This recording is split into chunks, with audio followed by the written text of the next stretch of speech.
Hello అందరికీ. Welcome back to our channel. నేను మీ శిరీష భూమిరెడ్డి. అందరూ ఎలా ఉన్నారండి? నేనైతే చాలా బాగున్నాను. ఐ హోప్ మీరందరూ కూడా చాలా చాలా బాగున్నారని ఆ దేవుడిని మనస్ఫూర్తిగా కోరుకుంటున్నాను.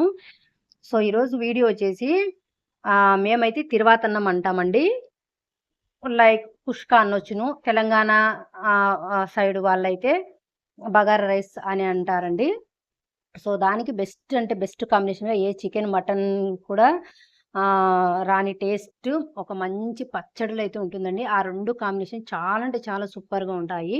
నేనైతే ఇప్పుడు మీకు చూపిస్తాను. ఫస్టు దానికి మంచి కాంబినేషన్ ఒక పచ్చడి బాగుంటుందండి. అది ఏమి లేదు వంకాయ, కొత్తిమీర, పుదీనా పచ్చడండి. చాలా అంటే చాలా టేస్టీగా ఒక్కసారి మీరు ట్రై చేయండి. తినేసి ఎలా ఉందనేది నాకు కామెంట్ చేయాల్సిన అవసరం గూడా లేదండి. ఎందుకంటే చేసుకున్న తర్వాత మీకు నచ్చింది, మంచిగా ఉంది అంటే పచ్చళ్ళు లైక్ చేసే వాళ్ళకు ద బెస్ట్ కాంబినేషన్ అండి. మషాలాలు అంతా ఇష్టపడిన వారికైతే ద బెస్ట్ కాంబినేషన్. చాలా అంటే చాలా టేస్టీగా ఉంటుంది. ఒకసారి మీరు కూడా ట్రై చేసి నాకు నచ్చితే ఒక లైక్ చేయడం అయితే మర్చిపోవద్దండి. మీరిచ్చే ఒక లైక్ వలన నా వీడియో అనేది మరికొంతమందికి రీచ్ అవుతుంది. అందుకనేసి మీరు ఒక కామెంట్ చేయకపోయినా పర్వాలేదు గానీ లైక్ చేయడం అయితే అస్సలు మర్చిపోద్దు. సో, ఇంకా ఈ వీడియోలోకి వెళ్ళే ముందు ఒక చిన్న రిక్వెస్ట్ అండి.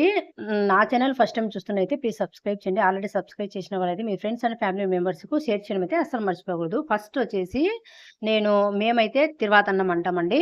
తిరువాతన్నానికి బగారా రైస్ అంటే ఐ మీన్ కుష్కాకు పెద్ద తేడా అయితే ఉండదండి. ఇక్కడ కొంచెం వైట్‌గా ఉంటుంది రైసు. దాన్ని కుష్కా అంటారు.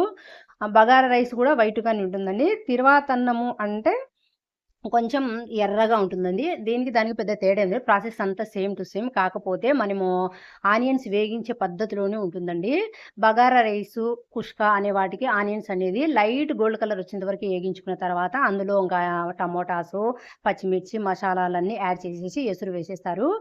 ఆహ్, రై అట్లా చేస్తే రైస్ అనేది కొంచెం తెల్లగా బగారా రైసు, కుష్కా లాగా అయితే వస్తుంది. ఆహ్ మనం ఆనియన్స్ ఏగిచ్చుకునేటప్పుడు బాగా నల్లగా ఏగిపోవాలండి ఆనియన్స్ అనేది. అలా నల్లగా ఏగిపోయినప్పుడు మాడగట్టుకోద్దండి. ఎర్రగా రెడ్డిష్‌గా ఏగిన తర్వాతనే మనం టమోటాసు, పచ్చిమిర్చి, అల్లం తెల్లవాయల పేస్టు, ఉప్పు, కారము, ధనియా పౌడరు, గరం మసాలా అవన్నీ వేసేసి ఎసురు వేసేస్తే చూడండి నేను ఇప్పుడు వీడియోలో చూపిస్తున్నట్టు మంచి కలర్ వస్తుంది. ఆ కలరు మనకు రైస్ కూడా మంచిగా కలర్ అనేది పట్టేసి మనం ఎటువంటి కలర్స్ యాడ్ చేయకపోయినా కూడా బాగా రెడ్డిష్‌గా చూడడానికి మంచి లుక్ అనిపిస్తుంది.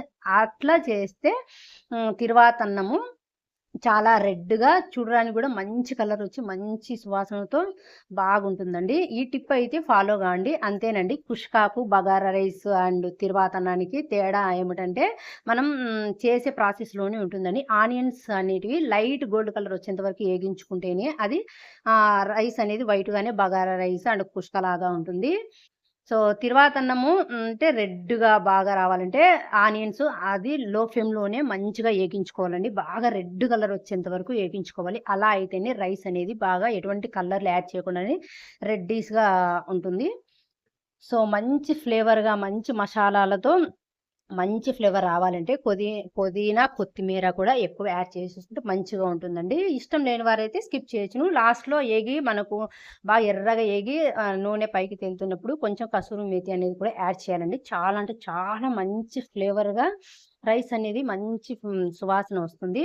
ఇలా ఏగించుంచిన తర్వాత 1:2 రేషియోలో మనము వాటర్ అనేది యాడ్ చేసేసుకుంటే రైస్ అనేది పొడి పొడిగా ఉంటుంది.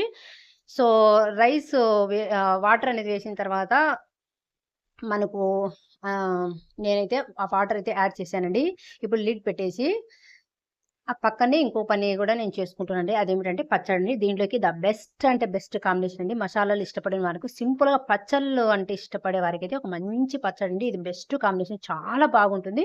మీరు కూడా ట్రై చేయండి. మా ఇంట్లో చాలా ఇష్టంగా తింటారండి. ఈ నాన్ వెజ్ మసాలాల కన్నా ఈ రైస్‌లోకైతే ఈ పచ్చడి చాలా మంచి బెస్ట్ ఆప్షన్ అండి. చాలా బాగా లైక్ చేస్తాం మేమైతే. సో, మీకు టేస్ట్‌కి తగ్గట్టు కల్లుప్పు అనేది కూడా యాడ్ చేసేసుకొని లిడ్ పెట్టేసుకొని అంతలోకి ఆ ఎసురు అనేది కాగుతుంటుంది. ఎసురు బాగా మసలగా ఆగిన తర్వాత మనము ముందుగానే నానపెట్టి పెట్టుకున్న మీరు ఆహ్, బాస్మతి రైస్ గానీ, మామూలు రైస్ కానీ తీసుకోవచ్చునండి. నేనైతే బాస్మతి రైసు 2 కప్స్ తీసుకుంటే 1 కప్పు మామూలు రైస్ తీసేసుకొని ఇట్లా కొంచెం సేపయితే నానబెట్టుకుంటానండి. ఇలా ఎసురు కాగినప్పుడు బియ్యం అనేది యాడ్ చేసేస్తాను.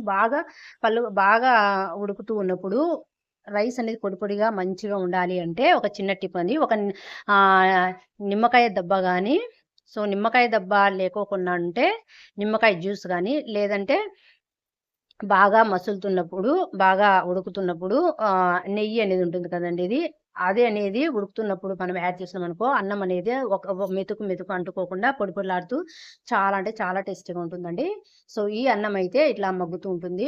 నెక్స్ట్ ప్రాసెస్ వచ్చేసి మనమైతే పచ్చడి చేద్దామండి. నేను ఫస్ట్ చేయాలి అనుకున్నప్పుడు కెమికల్స్‌తో పండించినేటివి కాబట్టి ఫస్ట్ కల్లుప్పు వాటర్‌లో వేసేసి కొంచెం సేపయితే బాగా అన్ని వాటర్‌లో అయితే వేస్తానండి. అవి కొంచెం సేపు అలా పక్కన పెట్టేసుకొని, ఆ తర్వాతనే అన్నీ కట్ చేసేసుకుంటాను. ఫస్ట్ వచ్చేసి ఈ టిప్ అయితే మీరు గూడా ఫాలో కండి. ఎందుకంటే ఇవి ఇప్పుడు నేచురల్‌గా పండించేటివి కావు కాబట్టి ఆర్గానిక్‌గా కాకుండా కెమికల్స్‌తో పండించేటివి కాబట్టి వాటి మీద ఉండే కెమికల్స్ అంటే పోవాలి అంటే ట్యాప్ కింద స్పీడ్ వాటర్ కింద మనం వాష్ చేసినా సరిపోతుంది. లేదంటే కల్లుప్పులో కొంచెం సేపు అలా పెట్టేసి మంచిగా వాష్ చేసేసుకుంటే వాటి మీద ఉండేదంతా పోయి ఫ్రెష్‌గా మంచిగా బాగుంటాయండి. సో, నెక్స్ట్ వచ్చేసి మనం పచ్చడి ప్రిపేర్ అవుదామండి. ఫస్ట్ ఒక కడాయి పెట్టి అందులో ఆయిల్ వేసేసి ఇది పచ్చిమిర్చితో అయినా చేయొచ్చు, ఎండు మిరపకాయలతోనే చేయొచ్చునండి. అది మీ ఆప్షను. నాకు ఎండు మిరపకాయలతో చేసినవి చాలా ఇష్టమండి. టేస్ట్ కూడా చాలా బాగుంటుంది. సో, ఫస్ట్ వచ్చేసి ఎండు మిరపకాయలు అండ్ కొంచెం జీలకర్ర, ధనియాలు, హ్మ్, కరివేపాకనేది ఏయించుకోవాలండి. మంచి సువాసన వస్తుందండి. ఆ జీలకర్ర, కరివేపాకు మంచి టేస్ట్ వచ్చింది. అవి తీసి పక్కన పెట్టుకోవాలి. తర్వాత వచ్చేసి మనము ముందుగా కట్ చేసి పెట్టుకున్న వంకాయలను, టమోటాలను అందులోనే తెల్లగడ్డ ఉంటుంది కండి. అవి కూడా తెల్లగడ్డ కూడా అదే వాటిలోనే యాడ్ చేయాలండి.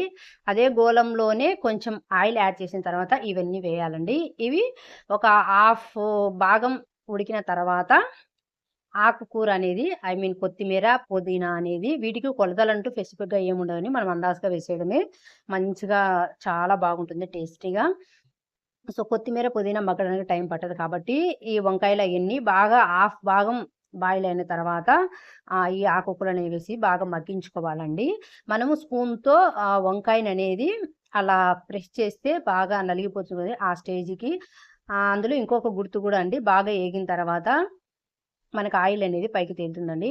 ఆ స్టేజ్‌లో మనము తీసి పక్కన పెట్టుకొని కొంచెం సేపు చల్లారేసిన తర్వాత ముందుగానే ఏంచి పెట్టుకున్న ఎండు మిరపకాయలు అనే మిశ్రమాన్ని మనము మిక్సీలో వేసి తిప్పుకొని, ఆ తర్వాత మనం ఈ వంకాయ మిశ్రమం గూడా అందులో వేసి బరకగా ఒక తిప్పైతే తిప్పుకోవాలండి. ఆ తర్వాత వచ్చేసి పచ్చి ఎర్రగడ్డలు మామూలుగా ఆనియన్ ఉంటుంది కదండీ!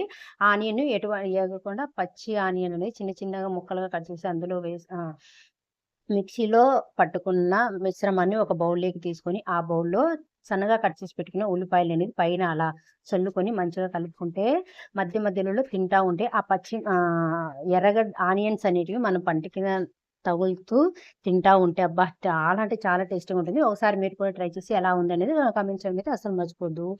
సో, ఈ వీడియో మీకు నచ్చినట్లయితే ప్లీజ్ లైక్ చేయండి, షేర్ చేయండి అండ్ సబ్స్క్రైబ్ చేయడం అయితే అస్సలు మర్చిపోకూడదు. ఇది చాలా అంటే చాలా టేస్టీగా ఉంటుందండి. ఓసారి మీరు కూడా ట్రై చేయొచ్చును. ఇవి పచ్చి ఎర్రగడ్డలు వేయాలండి. చాలా టేస్టీగా ఉంటుంది. మనం ఈ పచ్చడి దోసలోకైనా బాగుంటుంది. ఎస్పెషల్లీ మేము ఎప్పుడు చేసుకున్నా కూడా ఈ రైస్‌లోకైతే చేసుకుంటాము. మేము మసాలాలు అంత తినం కాబట్టి ఈ రైస్‌లోకైతే సూపర్బ్ కాంబినేషన్ అండి. సో, ఇంక లేట్ ఎందుకండి మీరు కూడా ఒకసారి ట్రై చేయండి. ఎలా ఉందని కామెంట్ చేయండి. Bye guys.